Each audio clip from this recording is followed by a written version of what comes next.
Hey everyone, it's me.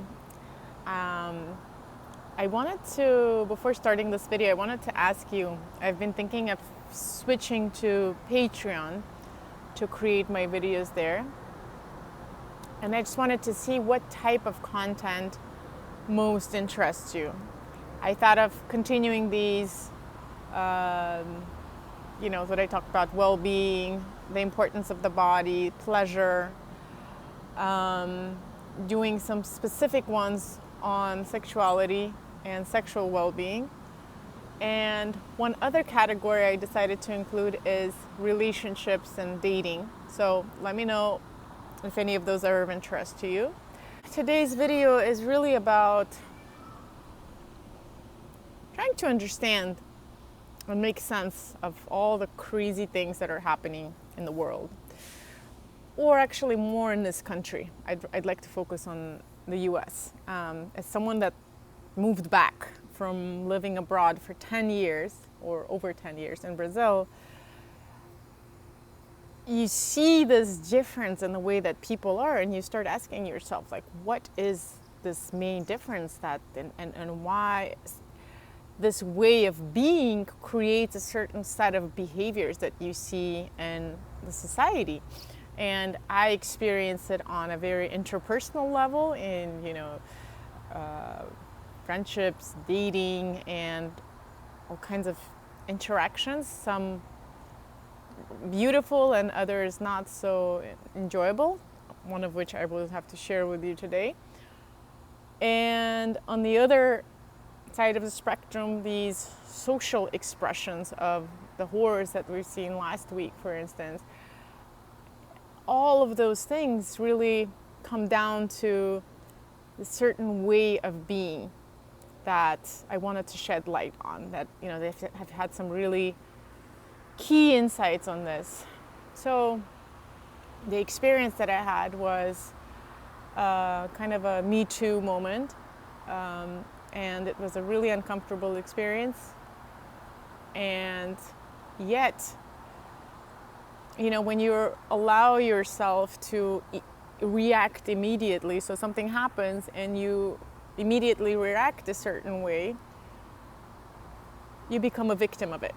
But if you allow some space between what happened and your reaction to it, you actually learn a beautiful lesson from it, never condoning or in any way accepting the behavior of another person or whatever happened in the external circumstance, but you really own how you react to it.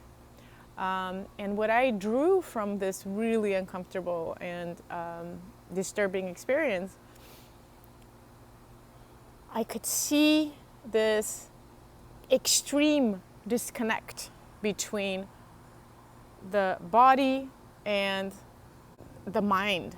They're completely, it's like this split that's happened in this society, which is stemming from the fact that from early age on, we are taught to repress the way that our body works, its natural expressions. We don't allow things to flow naturally. And especially in this country that is about, goal setting and determining success based on all these external factors, such as how much money you make and how well you do socially and professionally. When we take these things out, we give our power away. We really let go of this core of who we are. Our body, as animalistic as it is, and as much as we're not supposed to act as animals, it has instincts and needs because of the way that we were created. So we have a certain need for, eating certain things in the same way that we have a certain need to engage in sexual activity, on a daily basis, in the same way that we have a certain need to express our aggression, because as much as we would not like to admit it, is a very natural instinct that we have that was created for us to survive in the wilderness. But what happens is by denying it, we accumulate it, and then we see these explosions of it in extremely unhealthy and terrible ways that we're seeing. So these natural ways that our body expresses ourselves, if we were in tune with them on a daily basis from early age on, and we were taught how to deal with our sensations, our emotions, and really respect our bodily needs, we would never get to this level that we are now, because we are disconnected from who we are, and that creates a complete disconnect from the other. If you can't be aware and in tune with your own needs and with who you are, the other person needs, no chance. So first and foremost, instead of labeling everything as a mental disturbance and disconnecting the body from the mind, I think it's time we bring them together and we understand that, from anxiety, depression, all these mental issues that we're seeing, they just don't surge out of nowhere. They surge because we're disconnected from the way that we're supposed to be living our life. Our body has an incredibly powerful way of experiencing bliss, pleasure intrinsically in our body, through the pleasure hormones like the opiates and the endorphins. And when we fulfill our body's natural blueprint, we were created to, in order to survive, our body had to reward us with these hormones. So when we fulfill what's good for our body, we're flooded with these feel-good hormones. And we have a need to experience that on a daily basis. There's like a threshold that we have to reach. So when we don't receive it, what happens is we seek it elsewhere. So that's where we see addictions.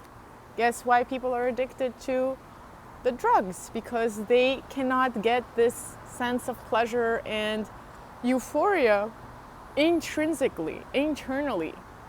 And we were supposed to feel it. They're not wrong in wanting to seek that pleasure, but they're seeking it in wrong places. You could derive that pleasure internally. And this is where connection to the body is extremely important, because once you start paying attention to your senses and to your body, you also understand how powerful your body is in creating good feelings of, enjoyment and pleasure. Because this is what happens, right? We think of reality as this absolute thing, but in reality is absolutely subjective. So something happens, you're here and this external something happens. You can really choose how you feel about this thing, and your feeling, your emotion that comes out by seeing this experience is your choice. And if you close your eyes and you really shift what you feel about this something that happened, your body actually changes what the reality you're experiencing is. And you realize how powerful your body is in shifting your reality and shifting the way that you feel. You start using it more to create positive experiences and reintegrating your body and mind. So this is about not only you being able to shift how you feel, but it really is creating these cascading change, the social change that we so need. It's time we stop pointing fingers. It's not his fault, their fault. It is in some way, yes. We need to pass those gun laws. We need to invest more in mental health and well-being. But it really comes down to each one of us looking and saying, like, am I raising my child to really listen to his and her own needs? Am I really being in tune with my own needs to be able to also be in tune with the needs of someone next to me? I really invite you to reconnect to the thread that makes you who you are by really reconnecting with the small things that make you happy. Don't ignore them. Really go after the very things that you think, I don't really need this, I don't need that. When we ignore it day in, day out, these things accumulate and come out as mental disturbances, as physical health issues, and as social disturbances. So it's time for us to look back and respect the way that we were designed to be and reconnect to who we are by starting that journey with the body. Thanks for listening, and do remember to send me suggestions as to what are some of the topics that are of interest to you so I can share more on those. Thank you.